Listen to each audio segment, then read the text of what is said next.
Alléluia, alléluia, alléluia.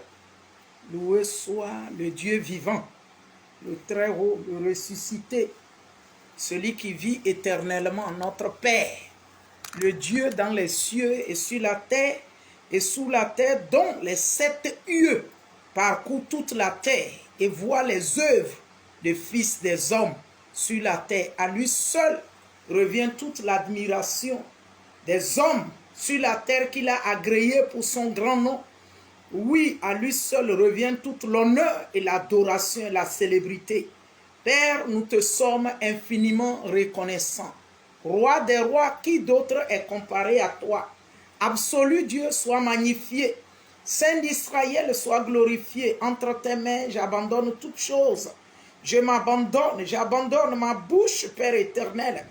Et toute ta parole que tu feras sortir de ma bouche puisse donner gloire en ton nom. Seigneur, enseigne encore ton peuple et amène quelqu'un à prendre garde sur lui et en lui contre tout démon de jalousie. Béni soit ta fidélité, roi des rois, que l'honneur te revient au nom précieux du Seigneur Jésus-Christ. Amen. Saint-Esprit, prend l'absolu contrôle. Alléluia.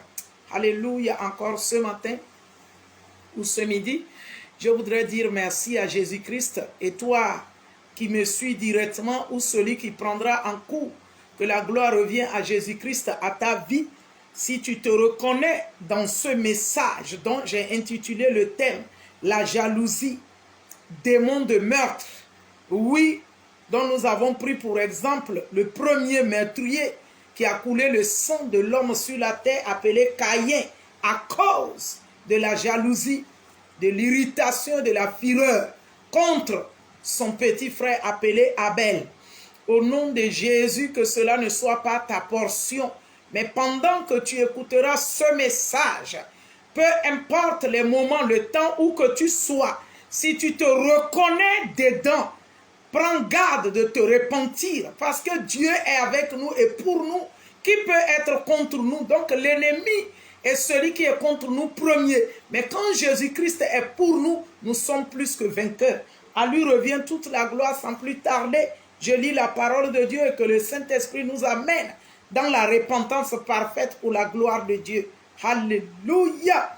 Si tu ne te reconnais pas dedans, prie pour ton frère ou ta soeur que tu reconnais dans cet esprit de jalousie. Yes! Alléluia! Je lis à partir de verset 1, Jérémie 28. Nous lisons la parole de Dieu. Dans la même année, au commencement du règne de Sédécias, roi de Juda, le 5e mois de la 4e année, Ananias, fils d'Azur, prophète de Gabaon, me dit, dans la maison de l'Éternel, en présence des sacrificateurs et de tout le peuple. C'est Jérémie qui parle. Sédécias était roi dans ce même moment-là. Et Anania, prophète de l'Éternel, en présence des sacrificateurs et de tout le peuple, veut dissuader Jérémie que Dieu lui a parlé. Nous continuons la suite. Verset 2. Ainsi parle l'Éternel des armées, le Dieu d'Israël. Je brise le joug du roi de Babylone. Verset 3. Encore 2 années, et je fais revenir dans ce lieu, tous les ustensiles de la maison de l'Éternel que Nebuchadnezzar, roi de Babylone, a enlevé de ce lieu et qu'il a emporté à Babylone. Verset 4. Et je ferai revenir dans ce lieu, dit l'Éternel, Zéconia, fils de Joachim, roi de Juda, et tous les captifs de Juda qui sont allés à Babylone, car je briserai le joug du roi de Babylone. Jérémie, verset 5, Jérémie le prophète répondit à Anania le prophète en présence des sacrificateurs et de tout le peuple qui se tenait dans la maison de l'Éternel. Verset 6. Jérémie le prophète dit, Amen, que que l'Éternel fasse ainsi, que l'Éternel accomplisse les paroles que tu as prophétisées et qu'il fasse revenir de Babylone en ce lieu les ustensiles de la maison de l'Éternel et tous les captifs. Seulement écoute ceci, écoute cette parole que je prononce à tes oreilles et aux oreilles de tout le peuple. C'est Jérémie maintenant qui a pris autorité pour le lui dire. Anania le prophète. Verset 8. Les prophètes qui ont paru avant moi et avant toi, dès les temps anciens, ont prophétisé contre des pays puissants et de grands royaumes, la guerre, le malheur et la peste. Verset 9. Mais si un prophète prophétise la paix, c'est par l'accomplissement de ce qu'il prophétise qu'il sera reconnu comme véritable envoyé par l'Éternel. Au moment où Dieu prophétise la colère, le ravage, la peste, la fureur, au moment où Dieu était en train de prophétiser par Jérémie, Anania, prophète de l'Éternel, également par jalousie, parce que ce n'est pas lui qui était en train d'être écouté. Il s'élève et il commence à dissuader le peuple en prophétisant le contraire. Le contraire de ce que l'Éternel était en train de dire par Jérémie. Automatiquement, Anania, prophète, animé de la jalousie, s'est levé pour dire le contraire au peuple, pour dissuader au peuple que ce que Jérémie disait ne venait pas de Dieu, que c'est lui qui veut leur dire la vérité. Et Jérémie va lui dire, attention à ce que tu es en train de dire. Les royaumes puissants, les pays puissants, les prophètes avant toi et moi ont prophétisé contre eux, contre leurs œuvres. Et aujourd'hui, c'est ton tour et mon tour de parler à ces rois, de ces prophéties. Et moi, je suis en train de leur dire ce qui vient de l'Éternel. Et toi, tu te lèves pour les dissuader qu'il n'y a rien, ce n'est que la paix.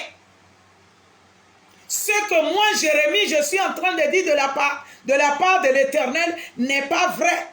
Parce que l'Éternel ne veut pas les détruire. L'Éternel ne veut pas les ramener à la raison par colère s'ils n'obéissent pas. Dieu va les frapper. Non. Toi, tu veux leur dire que Dieu ne leur fera rien. C'est du mensonge ce que moi je dis. Mais écoute-moi ceci, cette parole que je prononce à tes oreilles.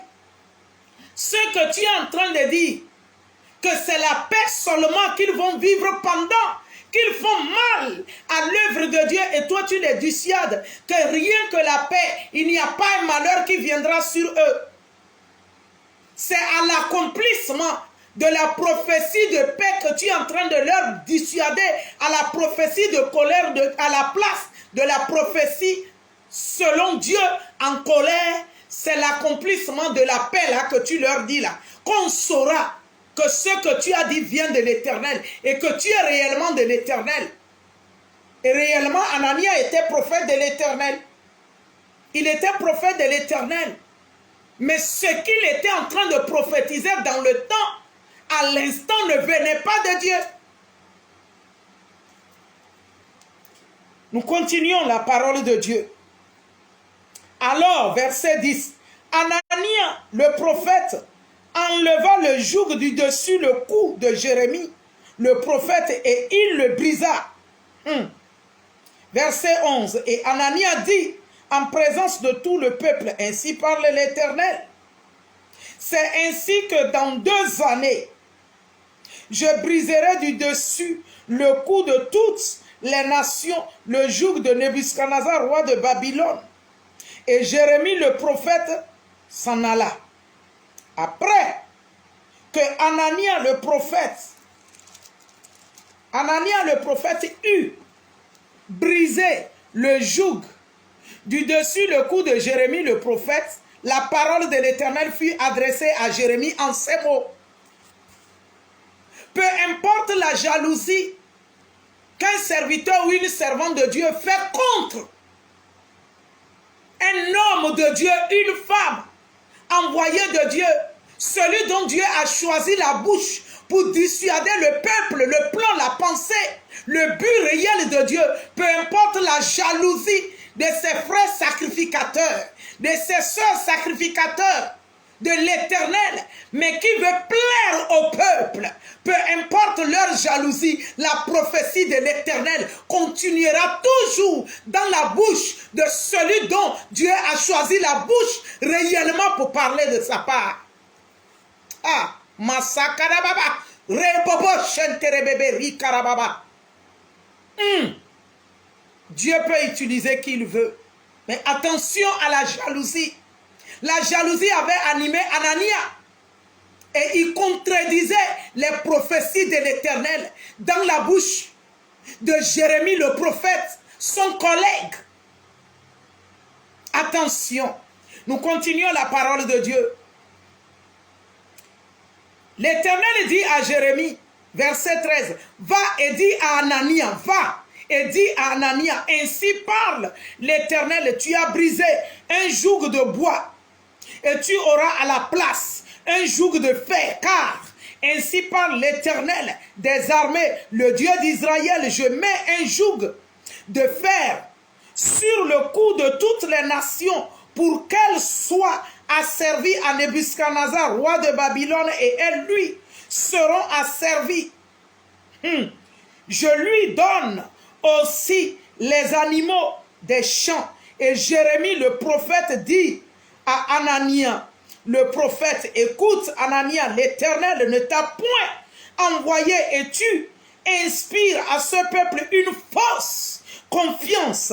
C'est pourquoi ainsi parle l'Éternel, voici, je te chasse de la terre, tu mourras cette année, car tes paroles sont une révolte contre l'Éternel. Verset 17. Et Anania le prophète mourut cette année-là dans le 7e mois.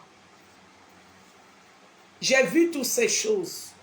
Raison pour laquelle le Seigneur me dispose d'annoncer sa parole. Le dimanche passé, j'ai eu une vision.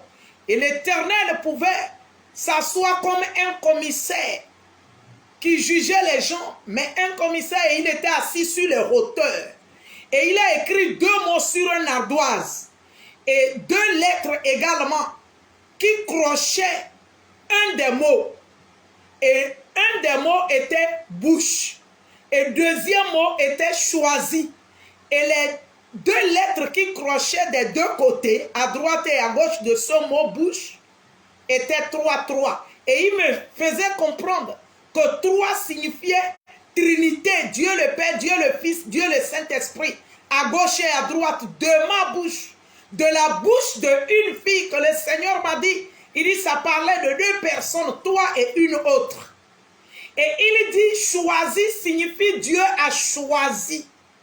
Il dit, j'ai choisi ta bouche. Et moi, Dieu le Père, Dieu le Fils et le Saint-Esprit, je suis à ta droite et ta gauche pour parler à travers de ta bouche. Un jour, en 2017, j'ai eu un programme. Et ce programme était avec un pasteur. Mais avant qu'on ne tienne le programme, Dieu m'a parlé 3 fois sur ce pasteur. Il dit, dis-lui de se sanctifier et de se repentir et se sanctifier du péché qu'il boit et qu'il prostitue avec beaucoup de femmes et qu'il est bizarre avec l'argent. Quand je lui ai dit, il a nié, on a tenu le programme. Le dernier jour du programme, le Seigneur permet, il boit. D'abord, le premier jour de caravane, il a bu.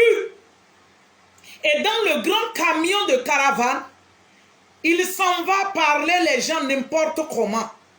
Et le dernier jour du programme qui était convention, il boit et il rentre dans la salle. Il y avait du monde. Il rentre dans la salle et il dérange les gens, il touche les gens n'importe comment, pasteur. Et chante, chante. Et il avait une grande place, espace de l'église. Il avait des gens dans l'église. Il touche les gens, il parle les gens n'importe comment. À la fin, le Seigneur a concrétisé la vision pour laquelle j'ai tenu ce programme, dont j'avais fait venir un pasteur de Casarema de France, la radio, la télévision chrétienne de France, Casarema. Et ce pasteur était en train de prêcher. Maintenant, ce pasteur du lieu auquel on a tenu le programme qui était chantre du programme, il s'en va faire de n'importe comment. Et quand on a fait appel, l'onction est descendue sur le peuple choisi que je voudrais tenir l'équipe de l'intercession pour la nation du Togo et pour les nations. Et le Saint-Esprit avait saisi au moins une 18 personnes. Et je leur ai donné rendez-vous le lendemain pour venir. Le lendemain, quand on va pour faire la réunion maintenant, raison pour laquelle ils ont été choisis par le Seigneur et que nous commençons, je trouve le pasteur là assis dehors devanture de l'église et il dit, il n'y a personne qui est venu. Je lui ai dit, où sont les gens? Il dit, personne n'est venu. Et je lui ai fait face. J'ai dit, le dernier jour du programme, voilà ce que tu as fait, voilà ce que tu as fait. Et il a nié. Et j'ai dit, le Seigneur m'a dit, c'est toi qui as renvoyé ce peuple de ne pas venir. Effectivement, c'était lui qui les avait renvoyés. Il leur a dit de ne pas venir. La jalousie. Je me rappelle même le premier jour de l'organisation. Il pouvait dire, moi aussi je suis un leader, qu'est-ce qu'il y a? Moi aussi je suis un leader. Il me dit ça devant les gens. Et il était fâché. J'ai dit, oh, la jalousie, le démon de jalousie. Ce n'est ainsi qu'il a dissuadé les gens à ne pas venir au programme, au rendez-vous, pour que nous mettons sur pied l'équipe de l'intercession nationale et qui va embraser sur le plan international. D'accord? Et je lui ai dit, tu as 7 jours, je te donne une semaine. Toi-même, tu vas prendre ta bouche sur les radios et même sur le faux télévision. Tu vas dénoncer toi-même toutes tes œuvres. Tu vas le raconter. Une semaine, jour pour jour. Quand ça s'est soulevé, il a raconté de tous côtés, sur les radios, dans les réseaux sociaux, des audios, partout, ce qu'il était, au point où il avait fait des crimes. Il tuait des humains. Il couchait des femmes dans son église, n'importe comment. Il a dévoilé tout ça de lui-même, sa propre bouche. C'est comme ça qu'il a commencé la maladie tout doucement. Tout doucement, tout doucement. 1 an après, il est mort. Il a refusé de se repentir. La parole de Dieu dit, celui qui avoue ses transgressions, celui qui avoue, celui qui confesse ses péchés et se repent, il obtient miséricorde. Selon Proverbe 28, verset 13 à 14, il a avoué, mais il ne s'est pas repenti. Il est mort dedans. Pasteur chante. Je voudrais interpeller quelqu'un contre la jalousie. Attention, nous lisons la parole de Dieu dans Acte 16. Avant de m'arrêter par là, Acte 16, verset 16. Il fut une servante. Elle était servante, mais de Python. Verset 16, je lis la parole de Dieu. Comme nous allions au lieu de la prière, une servante qui avait un esprit de Python et qui en devinait procurait un grand profit à ses maîtres, vint au-devant de nous et se mit à crier. Vint au-devant de nous et se mit à nous suivre, Paul et nous. Elle criait, ces hommes sont les serviteurs du Dieu très haut et ils vous annoncent la voie du salut. Elle fit cela pendant plusieurs jours. Pendant plusieurs jours. Paul, fatigué, se retourna et dit à l'esprit, je t'ordonne au nom de Jésus-Christ de sortie d'elle, et il sortit à l'heure même. Les maîtres de la servante, les maîtres de la servante, voyant disparaître l'espoir de leur gain, se saisirent de Paul et de Silas et les traînèrent sur la place publique devant les magistrats. Alléluia, alléluia, alléluia, alléluia. Nous disons combien de fois l'esprit de jalousie utilise les gens. Cette jeune femme qui était en train de crier derrière les apôtres, ce qu'elle disait était vrai, mais qui ne venait pas de Dieu, mais d'un démon de Python, le serpent. Ce serpent qui a trompé Ève dans le jardin d'Éden, qui a prêché le faux à Ève pour recevoir le vrai qui était instruction de l'Éternel. C'est ce serpent Python qui était dans cette fille, jeune femme, qui criait derrière les apôtres, que les apôtres sont des serviteurs de Dieu, que les gens n'ont qu'à les écouter. Effectivement, c'est des apôtres de l'Éternel, mais est-ce que ce qu'elle disait venait de Dieu? Et c'est parce que cela ne venait pas de Dieu, ça dérangeait les oreilles de l'apôtre Paul. Et Paul a ordonné ce démon de sortir d'elle. Donc la délivrance fut faite. Et parce qu'elle a obtenu la délivrance, ceux qui l'avaient possédé, ce démon, enfin qu'elle leur procure un gain, se sont saisis des apôtres et les a traînés en place publique pour les taper, les humilier, les chasser, pour leur dire de se taire. Alléluia. En une année ici, par la grâce de Dieu, le Seigneur m'a amené à faire délivrance à une dame et qui était proviseur d'un lycée. Pendant la délivrance, d'abord, elle avait 19 ans de perte de sang dont elle baignait dedans. Et ils m'ont fait appel. Et le Saint-Esprit me dit, ne prie pas pour elle là où vous êtes. Elle a dit, ils ont fait appel à leur pasteur qui est évangéliste. Et quand il est venu, d'abord il a prié et il a dit, un homme s'est présenté devant lui pour lui dire, ne prie pas pour que ce perte de sang s'arrête. Si ça s'arrête, où est-ce que lui, l'homme là qui parlait à cet évangéliste, où est-ce que lui va habiter? Et l'évangéliste a arrêté de prier. Et la femme a continué à souffrir. Comment l'évangéliste des Seigneurs, venu de réellement du Dieu très haut, va refuser d'ordonner à un démon qui mordait le corps de cette femme afin qu'elle perde le sang pendant 19 ans, va écouter la voix d'un homme qui s'est présenté à lui, de ne pas prier pour que ce perte de sang s'arrête. Vous comprenez?